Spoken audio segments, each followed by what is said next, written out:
Bonjour, je m'appelle Nathalie Escuredo, je suis vigneronne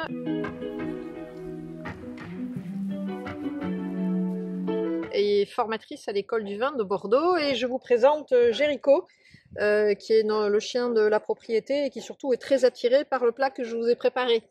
Que je vous ai préparé, que je nous ai préparé, puisque c'est saucisses lentilles, donc plat très simple. Pourquoi ce plat? On est sur la fin de l'hiver, fin début du printemps même, hein. C'est un plat qui est peut-être la dernière fois qu'on le mange.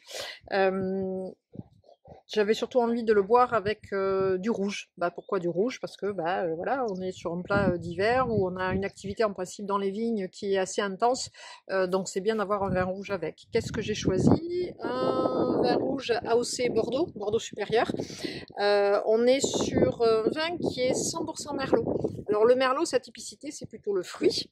C'est vrai qu'on a une structure tannique sur les merlots qui est plutôt légère, mais je suis sur un millésime 2015, et 2015 à Bordeaux, c'est plutôt un grand millésime, où il y a une trame tannique qui est assez fondue, mais qui est quand même très intéressante avec ce plat. Donc d'un côté, un plat sorti d'hiver, on va dire, voilà, avec une certaine structure, et de l'autre côté, un vin rouge, mais en 2015. Et donc, on va aller sur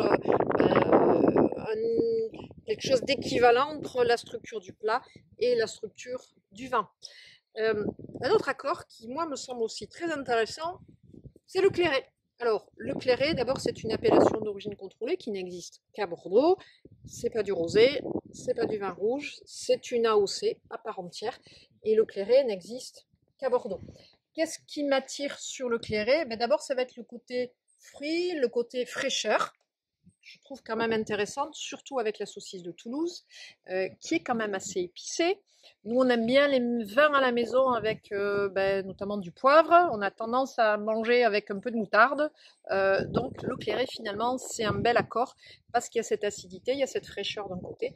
Mais il y a un peu de structure tannique, hein, puisque le clairet va avoir une macération un petit peu plus longue. Donc, on a un peu de tanin. Voilà un petit peu ce que j'avais envie de vous partager, nos choix ici. Écoutez, on est à votre disposition. Si vous avez des questions, on sera ravis d'y répondre. Je vous remercie et je vous souhaite une très belle journée.